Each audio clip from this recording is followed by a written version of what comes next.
se declaró insumiso total y por esa causa estuvo encarcelado hasta el juicio.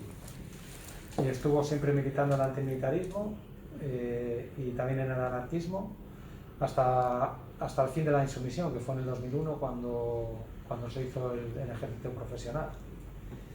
Y como te ha venido a hablar él, pues lo dejo para que nos explique la charla. Vale, pues nada, en principio agradeceros por haber venido y agradecer a los compañeros y compañeras de León pues el haberme invitado a dar la charla. Espero que no resulte muy pesada, es una primera parte que es histórica y tal, y bueno, antes de nada quisiera hacer que esta charla también fuera un recuerdo. O sea, cuando yo estaba preso se celebró una concentración enfrente de la cárcel. Yo estuve preso en la macrocárcel de Topas, que es una cárcel que está entre Zamora y Salamanca, y hubo una concentración fuera, y durante esa concentración pues una compañera, Virginia, fue atropellada por un coche y murió. Entonces un poco servir de recuerdo para la compañera, y también pues no fue la única que murió durante la época de insumisión. Hubo insumisos como Quique Moore, como Unai, que también murieron estando en la cárcel, etcétera, etcétera, que sirva un poco también de recuerdo para la gente que cayó en esa lucha, que fue una lucha antimilitarista y por la insumisión. Bueno, y ya pues empezando un poco, pues yo considero que el ejército y el Estado siempre han ido de la mano. O sea, siempre han ido de la mano. Lo único que nos han intentado hacer creer que desde toda la historia la explotación del ser humano por el ser humano es algo que ha existido siempre. Yo creo que no ha existido siempre, ya que en un primer momento pues la organización de las comunidades podía ser por clanes, por tribus, etcétera, y carecían de una autoridad estatal y de una organización militar. Se puede decir que se organizaban de manera que nadie económicamente explotaba a nadie y nadie oprimía políticamente a nadie. A medida que la producción social va incrementando y que se llega a la existencia de excedentes, se empieza a liberar a determinadas personas de trabajos productivos, y empieza a surgir en aquel momento competencias religiosas, militares, etcétera, etcétera. En un primer momento los bienes de consumo o medios de producción son patrimonio del común, de la comunidad, y luego pasan a ser propiedad de una élite, que es una élite gobernante, que estos serían el embrión de lo que posteriormente se conocería como el Estado. El Estado siempre se ha identificado con una organización militar, y esa organización militar estatal sustituye a lo que podíamos conocer como el pueblo en armas. El pueblo en armas solo defendería a las comunidades, a las propias comunidades, pero en cambio una institución militar pues acaba defendiendo a los poderosos, a la clase dominante. La lucha contra lo militar ha existido desde que existe el militarismo. O sea, históricamente, pues desde la desobediencia en Grecia a los cristianos en el Imperio Romano, etcétera, etcétera. O sea, siempre que ha habido militarismo ha habido cierta oposición hacia él. Pero un poco para centrar la charla y digamos para enmarcar quizá el movimiento de insumisión, que fue el último movimiento antimilitarista con cierta repercusión en el Estado español. Podríamos hablar quizás también en el año 2003, cuando surge el no a la guerra y eso, pero bueno, es un debate más amplio. Yo acabo la exposición histórica con el movimiento de insumisión. El movimiento de insumisión surge porque había un servicio militar obligatorio. Entonces, un poco para centrar eso del servicio militar obligatorio, pues quiero empezar en el siglo XVI, que es cuando comienzan las milicias provinciales. Las milicias provinciales, pues sería lo que conocemos como servicio militar obligatorio. Se implanta por el cardenal Cisneros en Castilla, y en 1516 se decreta una ley que se llama la Ley de Reclutamiento. Sería, yo creo, la primera ley que existe al respecto, en la que se decía que por cada 20 personas de una parroquia, una tenía que ser reclutada. Pero bueno, el siglo XVI, o sea, no tiene mucha implantación. Es cuando se empieza a implantar de una forma seria, sería el siglo XVIII y sobre todo en el siglo XIX. En el siglo XIX ya existe un alistamiento que sería popular, gratuito y obligatorio. Es lo que conoceríamos como hasta el fin del servicio militar obligatorio en el año 2001. Empieza a existir penas a prófugos, y el pueblo empieza a contestar con altercados. Siempre ¿qué tal? El pueblo ha contestado con una alpercoya que consideraban que no era algo ético, o sea, que no era algo igualitario y que era algo injusto, que depende de la clase social que tuvieras, pues te afectaba. Bueno, se realizaba un sorteo. ¿Cómo se realizaba esto? Había 2 bombos, entonces se realizaba un sorteo que era... A ver, que tengo aquí el bombo ese. Bueno, había 2 bombos, en uno se metía el nombre de las personas y el otro el número. Cuanto más alto fuera el número que te tocaba, más fácil era que te pudieras librar. No todos iban a cumplir el servicio militar obligatorio, es decir, pues si se necesitaban, yo qué sé, 30.000 reclutas, pues iban 30.000. Si había 50.000 los que entraban en quintas, pues había 20.000 que se libraban. Entonces, si te tocaba el número más alto, tenías más posibilidad de librarte. Aquí entraban tanto los hijos de los ricos como los hijos de los pobres. En un primer momento entraban todos. Lo que pasaba que había 2 leyes, que era la ley de redención y la ley de sustitución. Entonces la redención suponía que tú pagando, no sé si era, aquí hay alguno que ponía 1.000 pesetas, sí, una cuota única de 1.000 pesetas te podías librar de la ley. O sea, 1.000 pesetas por aquel entonces solo tenían los ricos. O sea, había pobres que a lo mejor llegaban a acceder a tener eso, pero era hipotecarse para toda la vida, toda la familia. ¿Esto en qué año sería? Esto, 1800... a ver si lo pone... ¿Finales de 1800? No, esto ya era el siglo... Sí, 1800, más o menos sería 50, 60, no sé si lo pondrá en algún... Sí, sí. En alguno de aquí, a ver si ven alguna fecha. 1896. Sí, 1892. Sí. Bueno, entonces está claramente en esa época 1.000 pesetas podían pagar los ricos o que una familia se hipotecara para toda la vida para poder dar.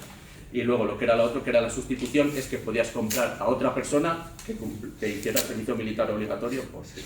Entonces aquí ya se veía claramente que era algo totalmente clasista. Los pobres nunca se podían librar y los ricos se podían dar. Entonces esto popularmente digamos que no tenía muy buena acogida.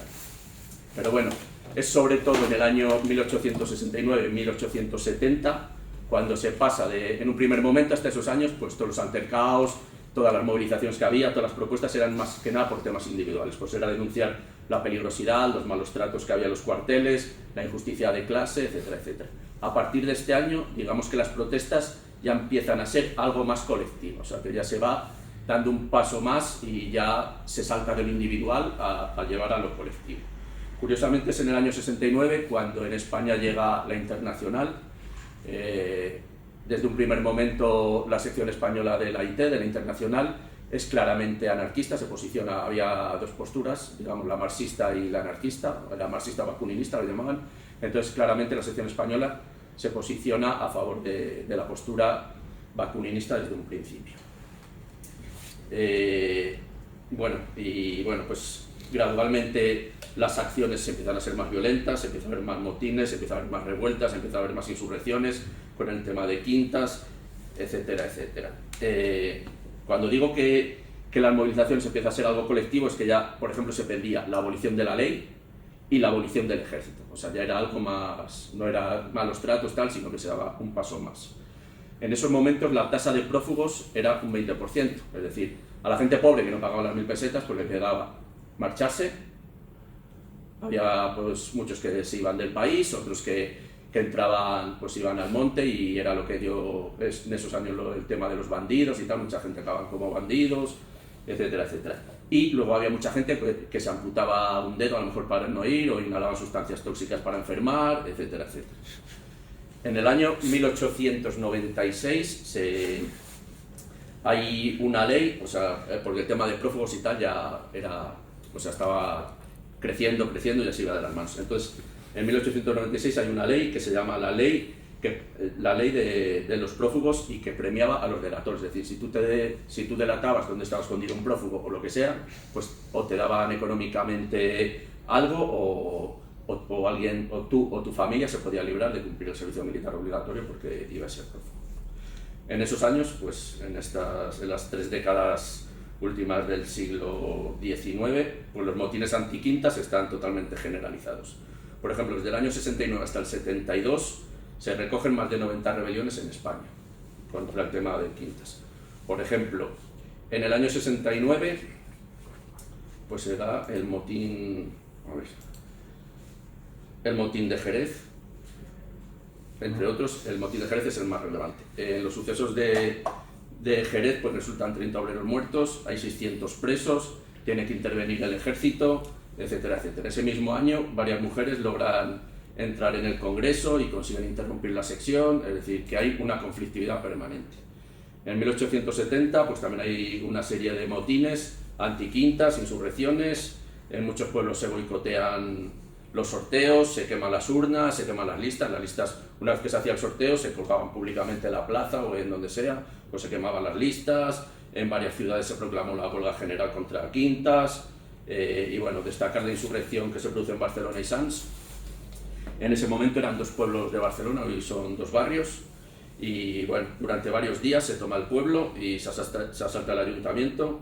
El alcalde intenta detener el asalto, resulta muerto, el teniente alcalde resulta gravemente herido, y bueno, durante eso pues se grita fuera quintas, muera el ejército, etcétera, etcétera, ya temas como más colectivos.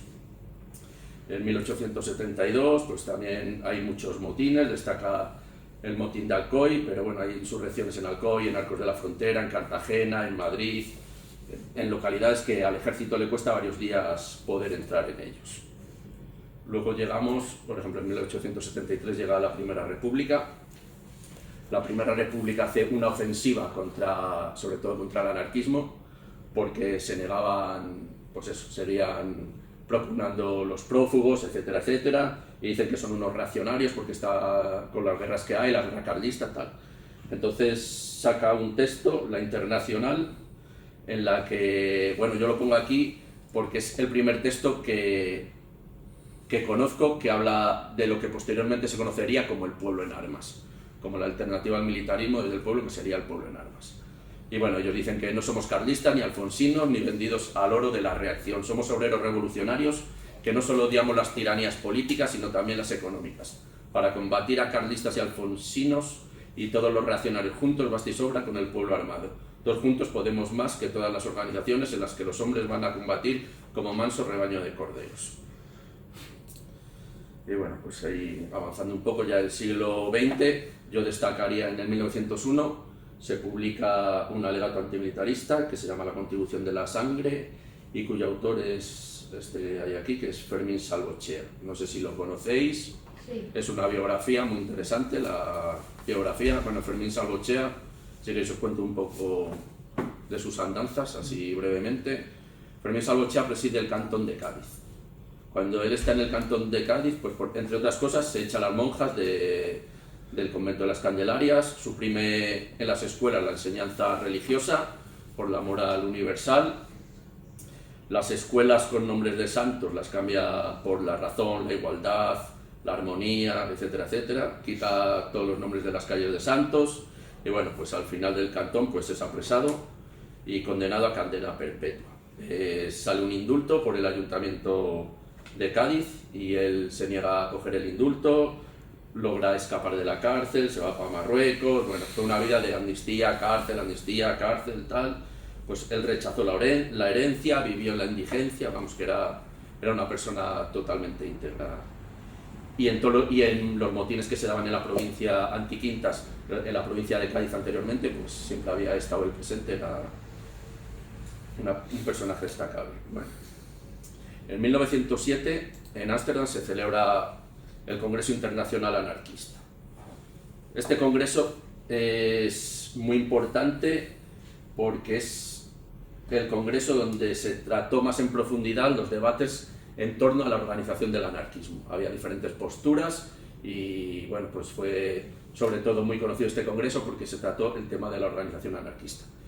Pero también fue muy importante porque veían la importancia que tenía el antimilitarismo y paralelamente al Congreso Internacional Anarquista se estaba celebrando un congreso antimilitarista internacional. O sea, es un poco para ver la conexión de que siempre el anarquismo y el antimilitarismo han ido unidos. Bueno, en este congreso pues se habló de la lucha contra todas las instituciones militares, se habló de la propaganda y la coordinación internacional, de los grupos que buscaran la deserción de los soldados y cómo coordinarlos, etcétera, etcétera. Y llegamos a la guerra de Marruecos. la guerra de Marruecos, pues se producen rebeliones en España contra esta guerra en 1904, 1905 y 1909. Se destaca la de 1909 porque es la que se conoce como la Semana Trágica. Bueno, en esta fecha, en la Semana Trágica, pues se produce un levantamiento contra el embarque de los reservistas contra la guerra de Marruecos. Tiene lugar en Barcelona y bueno, comienza como una protesta antimilitarista, pero bueno, luego va caminando hacia deriva en anticlericalismo y acaba en antiestatismo. Esa es una propuesta que va derivando. Solidaridad Obrera, que sería el preludio de la CNT, esto es en 1909 y la CNT se funda en 1910, un año después. Pues el preludio a lo que fue CNT, que era Solidaridad Obrera, proclama la huelga general en Barcelona.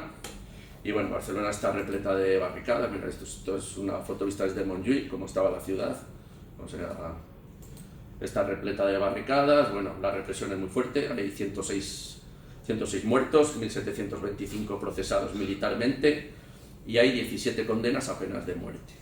5 de las cuales se conmutan y bueno, entre ellas pues, la más importante es la de Francisco Ferrer y Guardia, que no sé si conocéis, es otra biografía tal, bueno.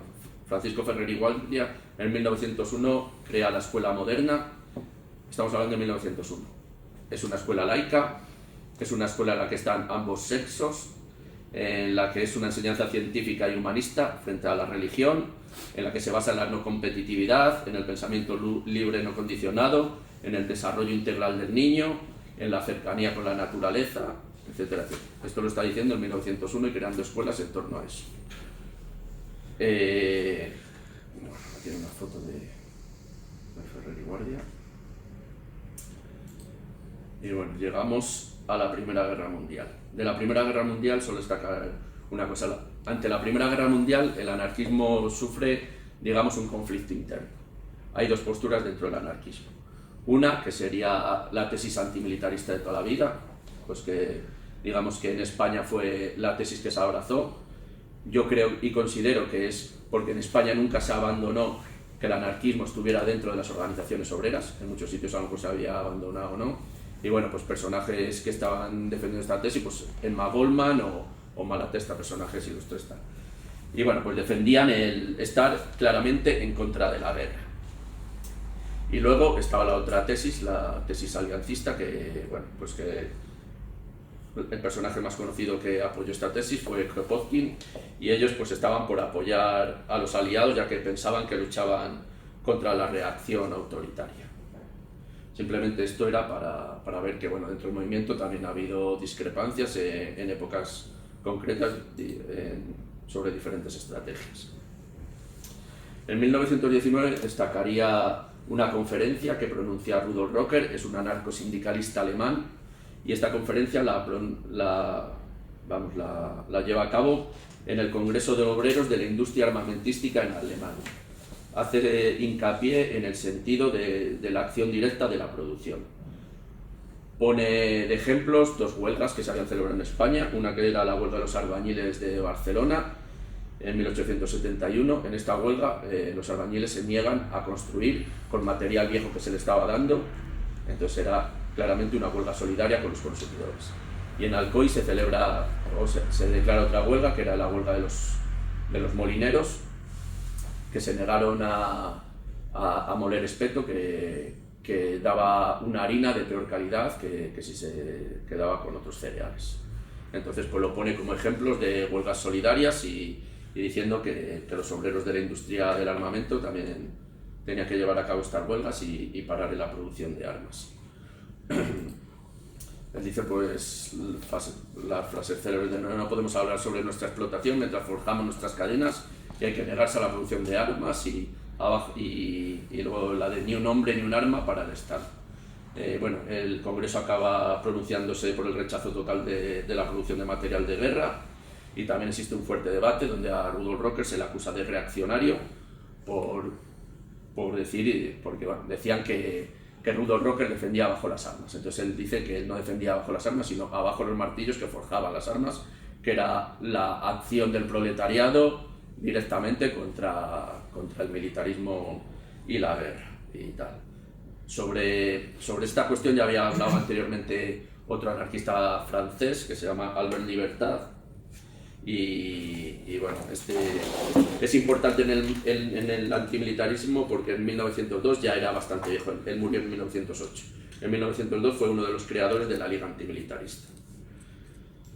Y bueno, pues en 1922 se vuelve a refundar la IT, y bueno, pues la IT también desde un principio pues decía, entre sus acuerdos luchamos contra los militarismos y consideramos la propaganda antimilitarista como uno de los deberes más importantes en la lucha contra el sistema actual. La línea a seguir es el rechazo individual y el boicot organizado de los trabajadores contra la fabricación y material de guerra. También recomendaba la huelga general preventiva y revolucionaria como medio de acción contra la guerra y el militarismo, y respecto al debate de la violencia, pues se pronunciaban contra la violencia militarista y reconocían la violencia como medio de defensa contra las clases dominantes. Con esto también quiero hacer ver cómo siempre en todos los congresos y todo, el tema antimilitarista siempre ha estado muy presente dentro del movimiento anarquista o anarcosindicalista. Llegamos al congreso de CNT de 1936, se celebra en mayo, y ¿por qué lo resalto? O sea, aquí estamos en el año 1936, en España. Hay un congreso de CNT.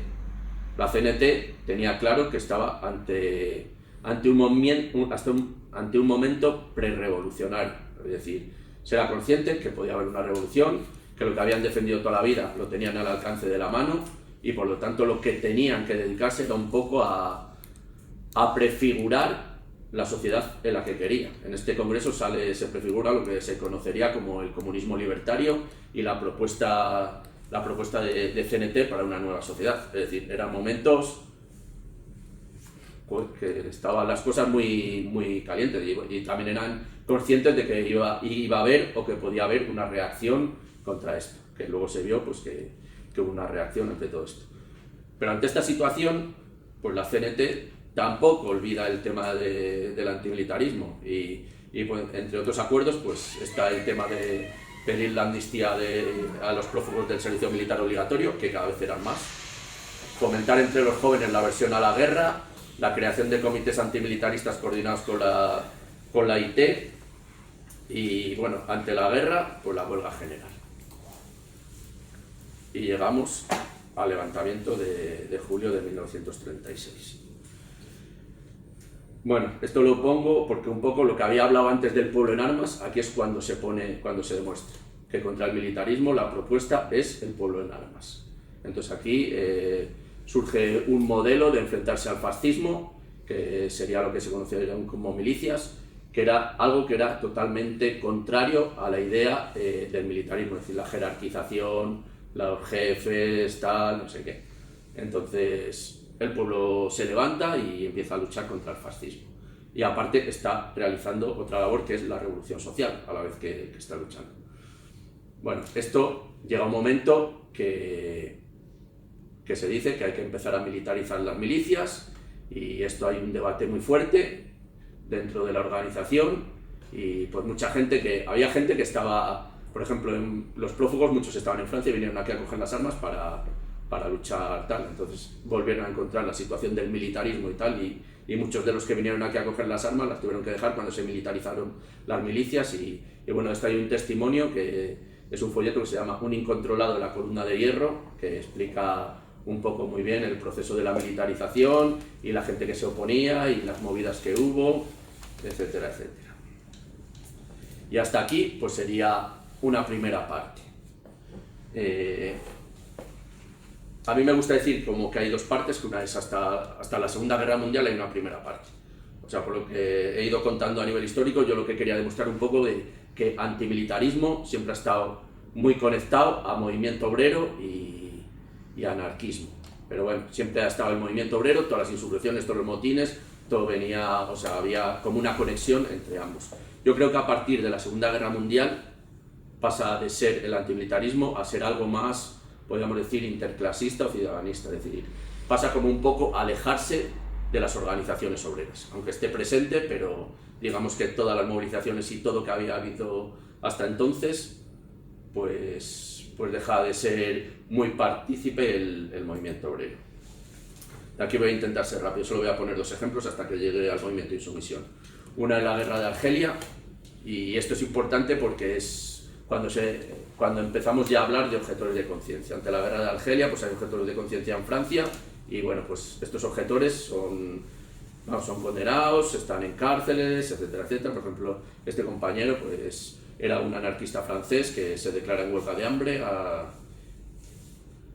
pidiendo la libertad de las personas, de los que estaban presos por ser objetores de conciencia a la guerra de Argelia en Francia. Y otra sería la guerra de Vietnam. Bueno, en la guerra de Vietnam, pues destacar pues todas las deserciones que hubo, los grupos de apoyo y propaganda que se hacían, los soldados, llega un momento que vuelven las armas contra los mandos, se queman cartillas de alistamiento, se destruyen oficinas de reclutamiento, hay motines y rebeliones en los cuarteles y las prisiones militares, etcétera, etcétera. Es decir, también hubo una movida tal. Y ya pues llegamos a lo que dije al principio, que considero que es el último movimiento antimilitarista con cierta repercusión, que es el de insumisión. En los inicios pues se conocía como objeción de conciencia. El primer insumiso reconocido como tal es Pepe Beunza. Pepe Beunza está en el franquismo, o sea, sé que tuvo dos consejos de guerra en el franquismo, y es considerado el primer insumiso, no porque fuera el primero que se negó a ir al servicio militar obligatorio, porque desde el anarquismo había mucha gente que tal, pero ellos se exiliaban, se iban para Francia o lo que sea, y tal. Y luego había otros que aludían motivos religiosos, sobre todo los testigos de Jehová, tal. Pues este es el primero que el motivo de no coger las armas no eran motivos religiosos, por eso se considera que fue el primer insumiso.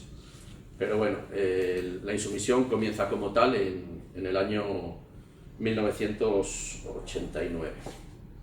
En 1989, el 20 de febrero, se presentan 57 objetores de conciencia que se habían negado a cumplir la objeción de conciencia. En aquel momento existía la objeción de conciencia, tú te podías declarar objetor de conciencia y no cumplías el servicio militar obligatorio. Entonces, había gente que se había negado para realizar una presentación colectiva. Se presentaron en diferentes subdelegaciones del Ministerio de Defensa y nada, pues esto fue increciendo, esto fue en febrero, pues en abril hubo 60 presentaciones, 2 detenidos. Bueno, de las primeras 57 presentaciones, pues hubo 11 que fueron condenados a cárcel, y bueno, en la de abril hubo 60 presentaciones, 2 condenados a cárcel, en junio hubo 75, 4 condenados a cárcel, etcétera, etcétera. El movimiento de insumisión dura 10-12 años. En el movimiento de insumisión se estima que hubo 1.660 jóvenes en las cárceles españolas por insumisión. Se estima que el número total de insumisos fue 25.000 jóvenes que se declararon insumisos. Aquí todo muy joven, pero si había 25, solo fueron 1.660. Porque, bueno, ahora explicaré los diferentes tipos de represión. No podían mantener en la cárcel a 25.000 personas porque se les iba de las manos. O sea, en esos momentos la institución militar era la peor valorada dentro de las instituciones estatales. Hoy en día yo creo que si no es la mejor considerada, está entre las mejores consideradas. O sea, hemos dado un paso abismal. Entonces a los militares no les interesaba que esto fuera más. Bueno, como dijo Nacho, el 31 de diciembre del año 2001 se finaliza el servicio militar obligatorio y se profesionaliza el ejército. O sea, entre ese periodo, 89 y tal, pues tenemos 1.660 presos, 25.000 insumisos. Yo destacaría del movimiento de insumisión varias cosas. Primero, yo hablo desde la provincia en la que militaba. Yo militaba en Zamora. Era un movimiento totalmente asambleario. Creo que hoy en día, cuando hay movimientos así, cada vez son menos asamblearios. Era un movimiento totalmente descentralizado. O sea, no era un movimiento que estuviera centralizado y marcado desde tal lo que tenían que hacer, etcétera, etcétera. Y era un movimiento que nunca fue capitalizado por ningún partido político. Es decir, cuando iba un partido político, no era bien visto, se le miraba mal y no era apreciado. Hoy en día, cada vez que se hace algo, parece que lo que se busca es que estén los partidos políticos. Creo que tenía unas virtudes que a lo mejor hoy en día en algunos movimientos fallan. La insumisión tenía diferentes estrategias. Yo comento en donde nosotros vivíamos, donde yo milité, en Zamora. Yo militaba en organizaciones anarquistas, en ese caso Juventudes Libertarias. Teníamos una estrategia que apoyábamos claramente, que era la insumisión total. Pero siempre defendíamos cualquier postura que hubiera del insumiso que decía ser insumiso. Si defendía ser insumiso total, es decir, que aparte de no presentarse a la mili, se negaba a presentarse ante un juez, por lo tanto se declaraba en búsqueda de captura y pasaba a clandestinidad, etcétera, etcétera, se apoyaba. Si quería presentarse ante el juez, se defendía. Si una vez condenado iba a la cárcel voluntariamente, se defendía. Si decidía no ir a la cárcel, se defendía. Si no era condenado a la cárcel y decidía como forma de presión que, por ejemplo, si tenías condena por debajo de un año, podías no ir a la cárcel, entonces sí, había mucha gente que se negaba y daba el paso de que, aunque no me hayan condenado, pues yo solidariamente con los otros insumisos presos voy a tal. Entonces se apoyaba cualquier estrategia. Pero bueno, nosotros siempre defendíamos lo que llamamos insumisión total. La insumisión total, se puede decir que el primer insumiso que hubo total era el Carles Hinojosa. Carles Hinojosa fue de los que se presentaron el 20 de febrero del 89, de los 57, pues uno era este, y él volvió a pasar a clandestinidad. Venía de estar en clandestinidad y pasa a clandestinidad para no ingresar a prisión y no presentarse a juicio. En 1993 se celebra en Barcelona la Exposición Internacional Anarquista. En la Exposición Internacional Anarquista había varias mesas de debate sobre diferentes temas. Una mesa era el antimilitarismo e insumisión. Entonces, bueno, en esa mesa podía haber estado Carles allí, pero está claro que no fue, porque si hubiera ido, hubiera sido detenido y hubiera ingresado en prisión enseguida. Entonces él mandó pues un texto muy sencillo, pero que explicaba muy bien la postura de la insumisión total. Y decía: no podemos aceptar estar denunciando su aparato militar y social que nos imponen y al mismo tiempo dejarse someter a su aparato judicial y ejecutivo, demostrando sumisión y aceptando con resignación que la sociedad democrática es injusta, pero asumimos su justicia y su represión. Que más o menos la insumisión total pues era dar un paso de, aparte de la lucha contra lo militar, de no incorporarte a filas, pues es una lucha contra el sistema judicial que nos quiere juzgar y condenar, y contra su represión, que son las cárceles, etcétera, etcétera. Digamos que era una lucha más integral, o sea, que daba un paso más allá.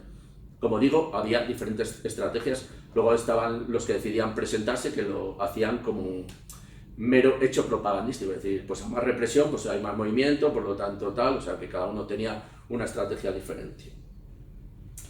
El anarquismo, el movimiento libertario en ese momento apoyaba totalmente esta postura. Hay que tener claro que aquí estamos hablando de chavales que teníamos 17, 18, 19, 20 años.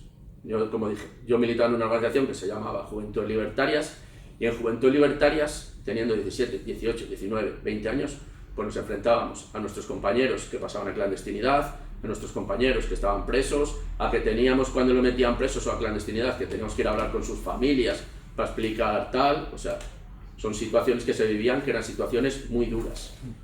Entonces, pues por ejemplo, nosotros teníamos una cosa que se llamaba Comité Pro Presos, la CNT también lo tenía.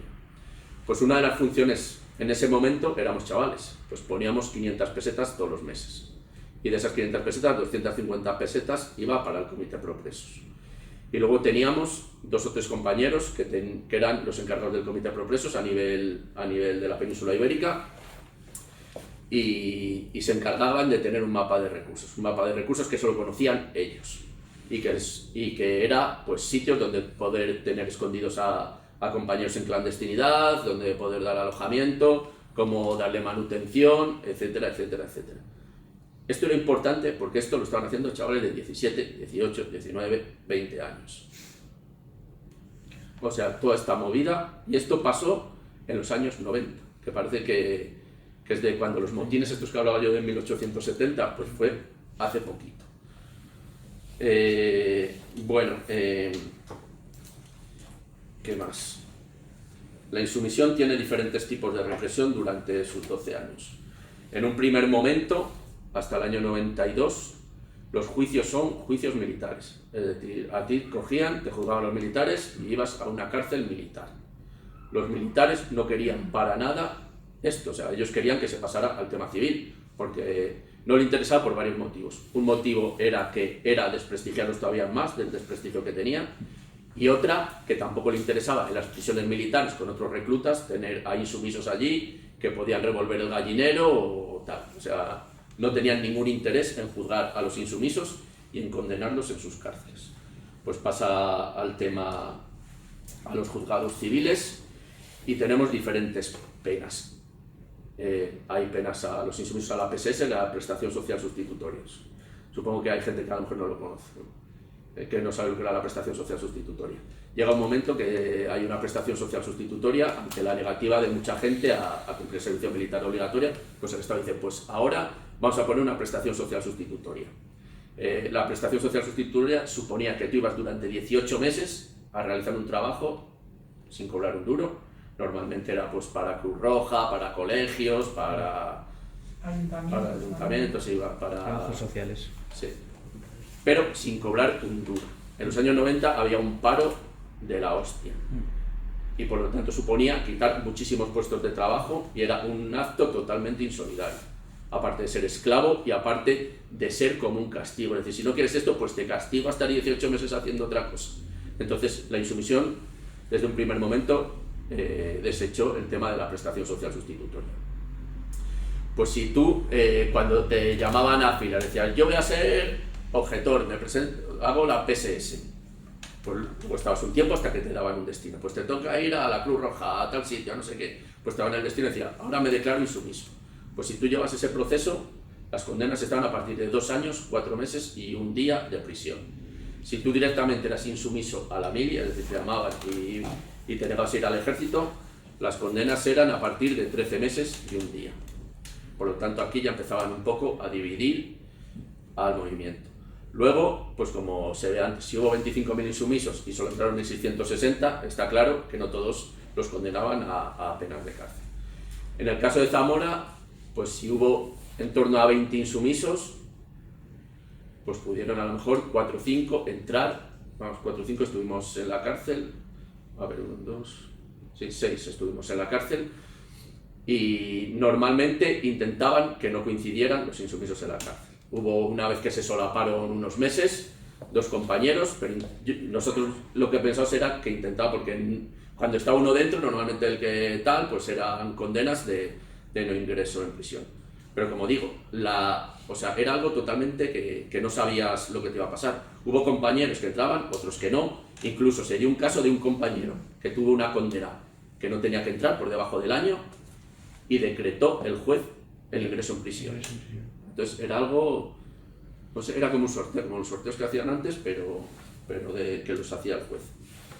Y luego ya intentan dar una vuelta y el método de represión es, ponemos prisión, 1 año, inhabilitación para trabajar para la administración y no poder sacar el carnet de conducir. O sea, eran cosas también, no sé qué, un poco sin cabeza.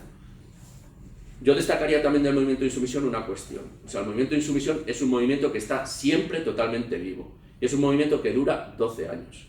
Estamos acostumbrados a que hoy en día los movimientos llegan, pum, pum, y desaparecen.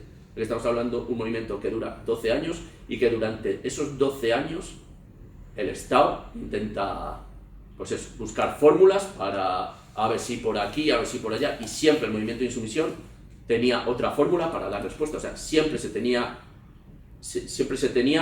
una respuesta ante cualquier cosa.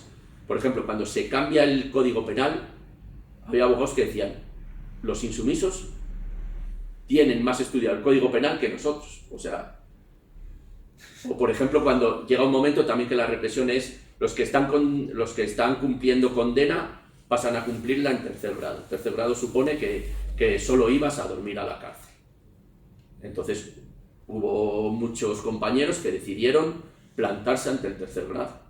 Entonces se plantaron y consiguieron otra vez que los condenaran a entrar como tal. O sea, que siempre había una respuesta, intentaban dar no sé qué y había una reacción. Podías estar de acuerdo o no, pero tal. También durante este periodo la MIR estaba en 12 meses, había que ir 12 meses, y la bajaron a 9 meses. O sea, intentaban siempre ir... Cuando hablé de los 25.000 insumisos, había otra estrategia, es decir, por cada insumiso que se presentaban 3 o 4 autoinculpaciones. Esto es, 3 o 4 personas que decían que ellos habían influido para que esa persona fuera insumiso. Por lo tanto, tenían que ser condenados y tenían que ser juzgados, igual que al insumiso que lo tenían que juzgar. Claro, el Estado de esto ya decía, vale, sí, legalmente dice que eso, pero nosotros no queremos saber nada, porque aquí pasábamos de 25.000 a 100.000 personas. O sea, era algo que ya estaba totalmente desbordado. Alguno de ellos se solaparía, ¿no? Quiero decir, de esas que se... A los autoinculpados pasaron de ellos desde el principio, ¿no? Decía, vale, sí, la ley dice que si tú eres responsable de que alguien cometa un delito, también eres responsable tú, pero dijeron, no queremos saber nada de esto, porque es imposible. O sea, pues era un movimiento vivo y que tenía siempre... Y llega un momento que se va viendo que va a llegar la profesionalización del ejército. Va llegando la profesionalización del ejército, entonces se intentan redoblar esfuerzos y surge lo que se conoció como la insumisión en los cuarteles. La insumisión en los cuarteles era gente que cuando eran llamados a filas, se incorporaban a filas y una vez que adquirían la condición militar, pues desertaban, entonces los cogían y entonces los tenían ya que juzgar los militares porque eran desertores. Y cumplían penas en la cárcel militar, las cumplieron en la cárcel de Alcalá, o sea, junto a Tejero, estuvieron los insumisos. Esto era algo curioso. Y fueron los últimos insumisos en salir de las cárceles, los insumisos en los cuarteles. Y bueno, pues ya llegamos a la profesionalización, que era algo que, bueno, pues que se veía que tarde o temprano iba a llegar. Nosotros siempre intentamos redoblar esfuerzos contra la profesionalización. Nosotros siempre hacíamos hincapié en ejércitos no en el concepto de mili no, sino en ejércitos no, en el concepto de ni obligatorio ni profesional, ejércitos no, etcétera, etcétera. Pero vamos, el colchón social que estuvo apoyando la insumisión, pues ya no dio el paso de ir un paso más y bueno, pues poco a poco se fue desinflando hasta hoy en día. Y bueno, el servicio militar obligatorio, pues para el Estado fue beneficioso por 2 cuestiones. Uno, por el bajo coste del personal, es decir, no tenía que pagar a los reclutas. Y otro, porque era un sitio propicio para inculcar los valores propios del militarismo. Que bueno, luego hablaré un poco cuáles son los valores propios del militarismo. Pero la profesionalización también era interesante. O sea, la profesionalización era interesante porque le sirvió para lavar la imagen que tenía el ejército. Es decir, a partir de aquí la imagen del ejército empieza a crecer, a limpiarse, a blanquearse. Pues porque es una mayor eficacia, no es lo mismo un ejército de personas que están obligadas y que los mandas a Afganistán o tal, pues no es lo mismo que mandar a profesionales, a mercenarios del tema. Y van a defender mejor los intereses transnacionales del país, porque ahora el ejército tiene intereses transnacionales. Son utilizados para defender los intereses transnacionales que están fuera de nuestras fronteras. Bueno.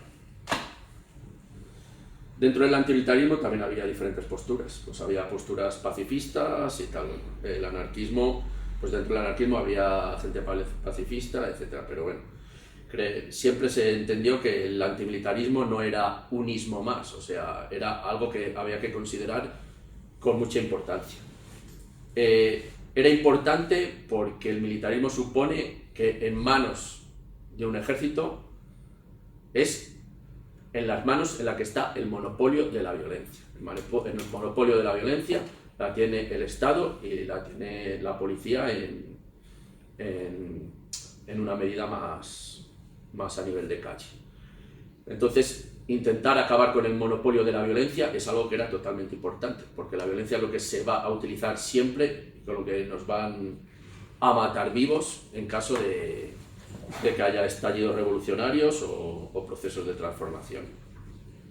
Malatesta pues dijo esta frase que decía: la violencia es justificable solo cuando es necesaria para defenderse a sí mismo o a los demás. El esclavo está siempre en estado de legítima defensa. Por tanto, su violencia contra el amo, contra el opresor, es siempre moralmente justificable y debe estar solo regulada por el criterio de utilidad y de economía, de esfuerzo y sufrimiento humano.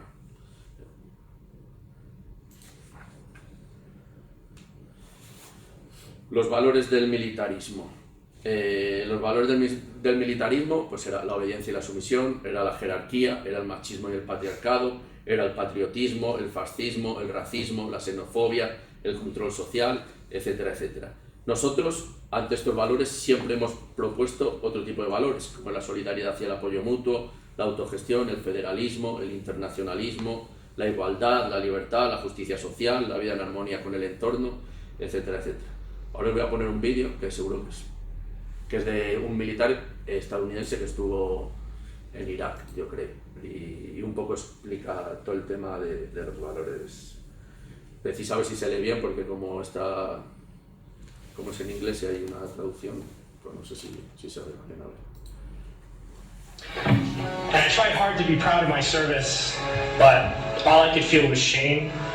The racism could no longer mask the reality of the occupation. These were people, these were human beings. I've since been plagued by guilt anytime I see an elderly man, like the one who couldn't walk, who we rolled onto a stretcher and told the Iraqi police to take him away.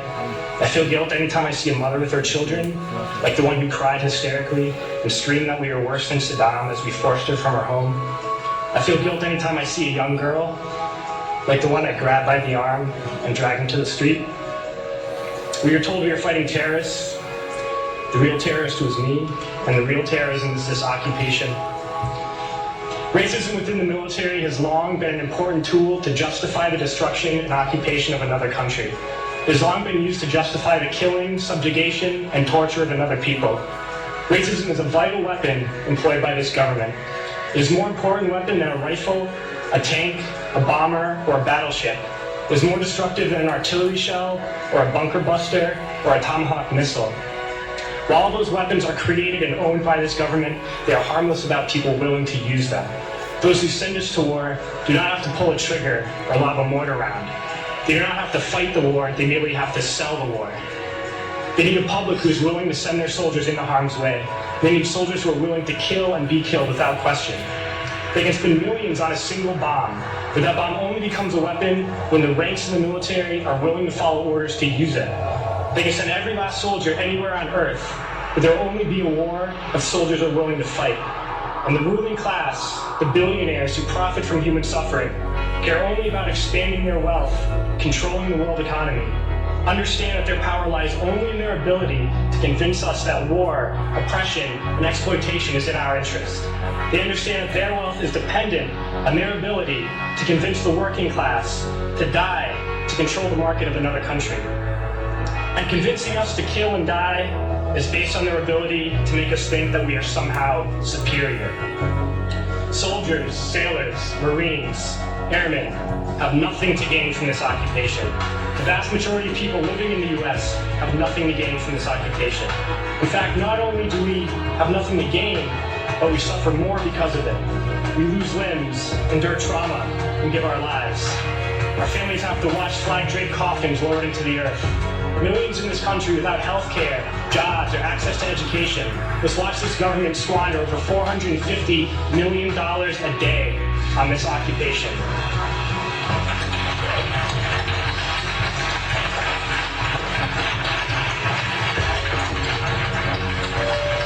Poor and working people in this country are sent to kill poor and working people in another country to make the rich richer. And without racism, soldiers would realize that they have more in common with the Iraqi people than they do with the billionaires who send us to war.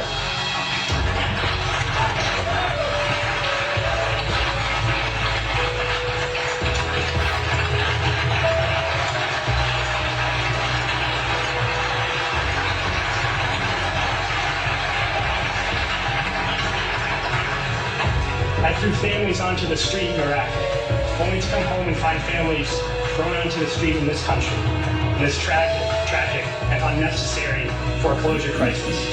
We need to wake up and realize that our real enemies are not in some distant land. They're not people whose names we don't know and cultures we don't understand. The enemy is people we know very well and people we can identify.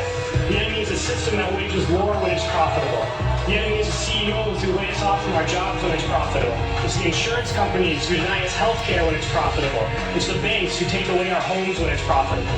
Our enemy is not 5,000 miles away. They are right here at home. If we organize and fight with our sisters and brothers, we can stop this war, we can stop this government, and we can create a better world.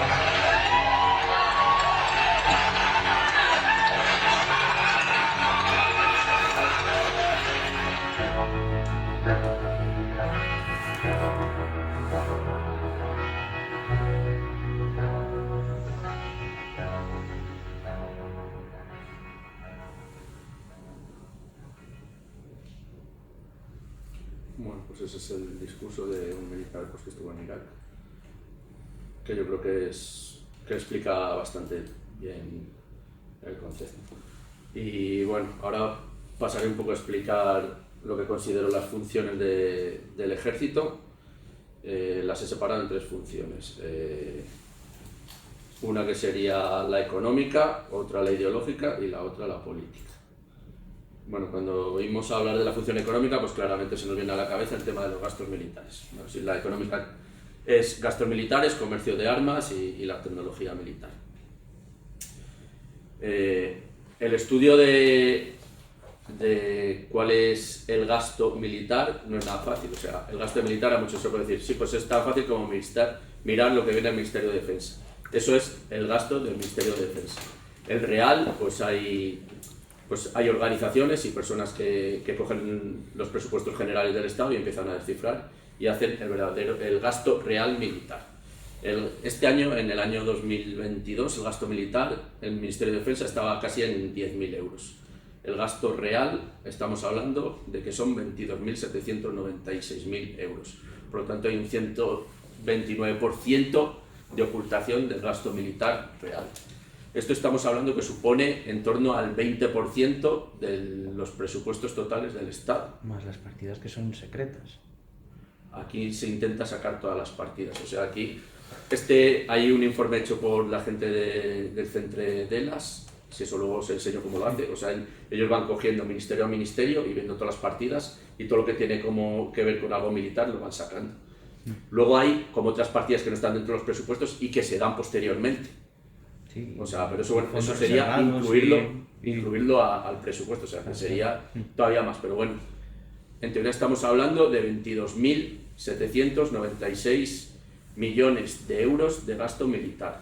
Estamos hablando de que en el tema de compra de armas hay una deuda de más de 20.000 millones de euros. Entonces estamos hablando de cifras que se destinan para lo militar que están sobredimensionadas. O sea, si a alguien se le dice que el 20% del presupuesto va para temas militares, pues no sé, es para hacérselo mirar.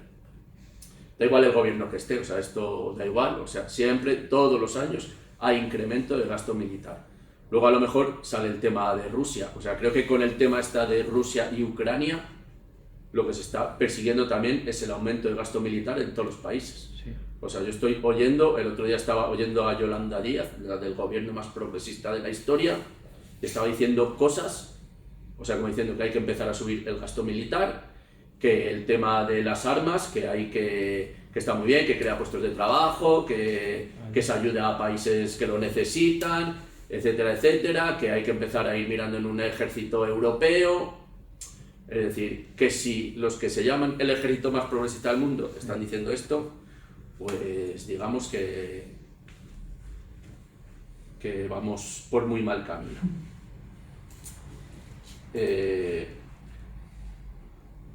Más una cuestión sobre el tema del gasto militar. La FAO en el 2009 sacó un informe en la que se dice que invirtiendo 44.000 millones de euros se acabaría con el hambre en el mundo. 44.000 millones de euros es el presupuesto que tiene Francia para el tema militar. Por lo tanto, digamos que la ecuación es fácil. Es decir, no hay intereses de acabar con el hambre en el mundo y sí hay intereses de militarizar cada vez más el mundo. Y ahora hemos vivido una pandemia y hemos visto cómo está el tema de la sanidad. O sea, la sanidad está por los suelos. Y si cada vez hay más inversión en lo militar, y creo que en sanidad, yo no sé si hay más inversión, pero si la hay no se nota, también la ecuación es sencilla. Interesa más la defensa de ciertos intereses que la defensa de las personas. Luego está el tema del comercio de armas. El comercio de armas, a ver, esto es cómo está, quiénes son los países que más tal. Nosotros estamos, España, pues creo que estamos 1, 2, 3, 4, 5, 6, el 7º país del mundo que más exporta armas. Las armas tienen varias funciones. Una función pues sería crear desestabilizar países en conflictos permanentes en los que haya intereses estratégicos. Todas las armas se están fabricando en el primer mundo para que sean sobre todo destinadas a gente que no son del primer mundo, que las utilizan. Son necesarias tanto para estas guerras, estos conflictos, tanto para probar nuevo armamento como para vender material que se ha quedado obsoleto. O sea, digamos que tiene tal. Y luego también sirve para crear áreas de influencia económicas en los países y para desestabilizar a países creando una deuda que nunca van a poder pagar, entonces siempre van a estar prisioneros del primer mundo. Entonces digamos que tiene como varias facetas. Aquí, por ejemplo, también tengo un gráfico de la guerra de Yemen, pues las armas y los países que la están fabricando que se están vendiendo a Arabia Saudí. Que bueno, es una guerra que está ahí, pero que no es tan conocida como la de Ucrania. Me interesa. Luego tendríamos la función ideológica, pues como hablé antes, el militarismo tiene cierta ideología que lleva hacia la sociedad, pues el tema de seguridad.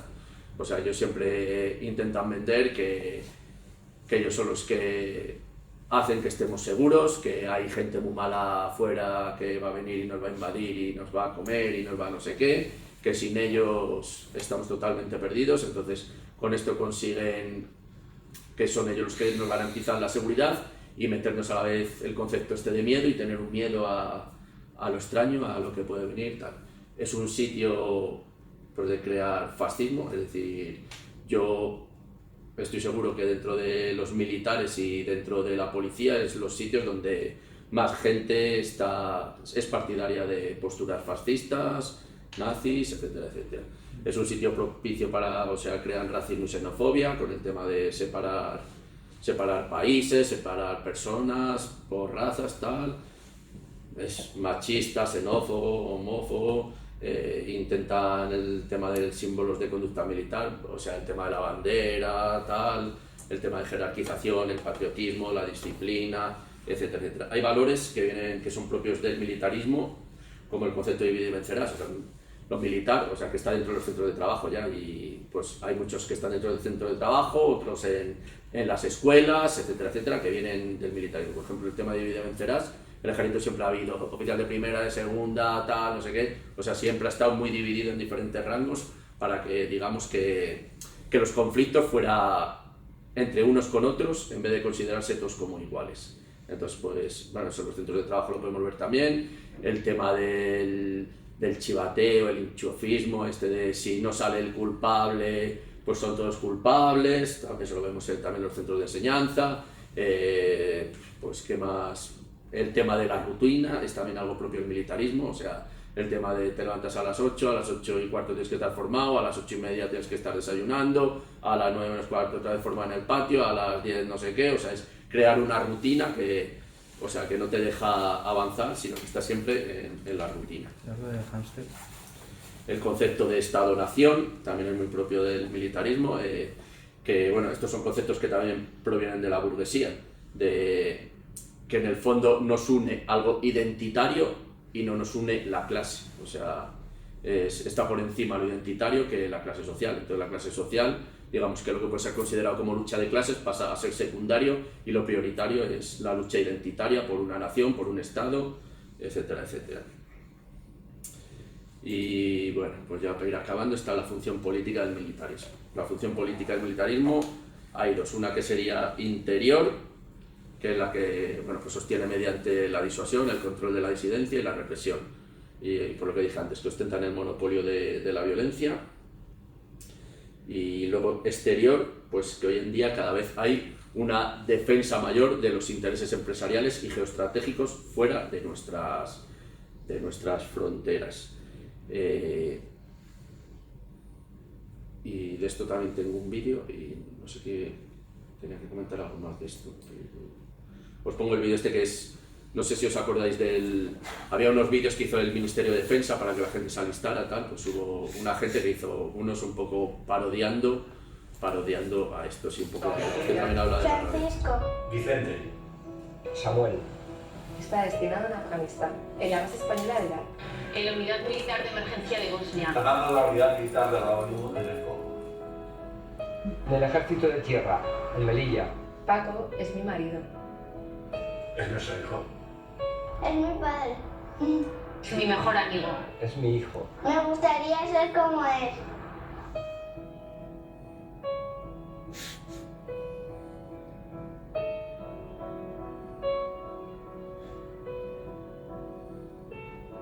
Haciendo la guerra para garantizar la construcción del oleoducto y del gasoducto. Garantiza el control de los diamantes, oro y coltán extraídos por niños, priorizando los intereses económicos privados sobre las vidas humanas. Protegiendo las fronteras del capitalismo, abriendo y cerrando puertas a las personas migrantes según sus intereses. Observando y garantizando el tráfico sexual de las 50.000 niñas y mujeres que fueron violadas durante la guerra. Yo orgullo. Respeto. Es orgullo, es Admiración.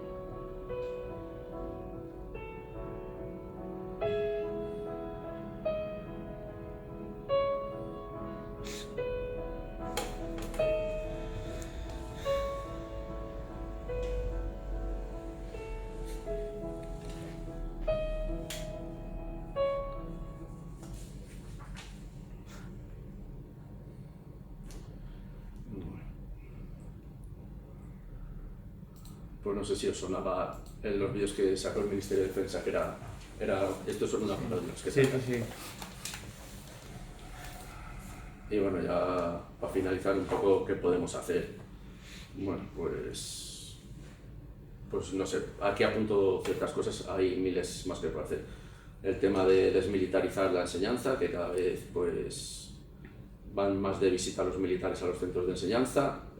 Intentar pues boicotear en la medida de nuestros posibles los desfiles de militares, las juras de bandera, los campos de tiro, practicar la objeción fiscal a gastos de militares, que acabe siendo una objeción fiscal total, la abolición de las fronteras, luchar por la abolición de las fronteras y por la libre circulación de las personas.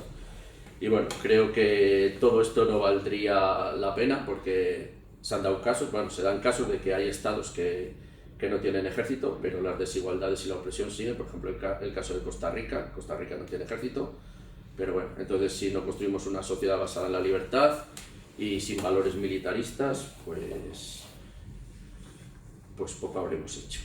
Entonces, pues yo creo que hay que estar organizado en organizaciones horizontales, en organizaciones asamblearias, en organizaciones de clase y en organizaciones que luchen por una transformación de la sociedad. Y ya para acabar, pues me gusta siempre acabar con esta frase que dice que no queremos las guerras, pero tampoco la paz de los cementerios. Y un poco pues es lo que tenía preparado. Luego, ahora para el debate, he traído unas fotos del movimiento de insumisión, de diferentes acciones que se hacían pues en la provincia de Zamora, tal, y la pongo ahí en el debate, pues que vayan pasando por ahí. Si alguien quiere hablar de alguna acción en concreto, pues aquí qué tal, pues lo voy comentando.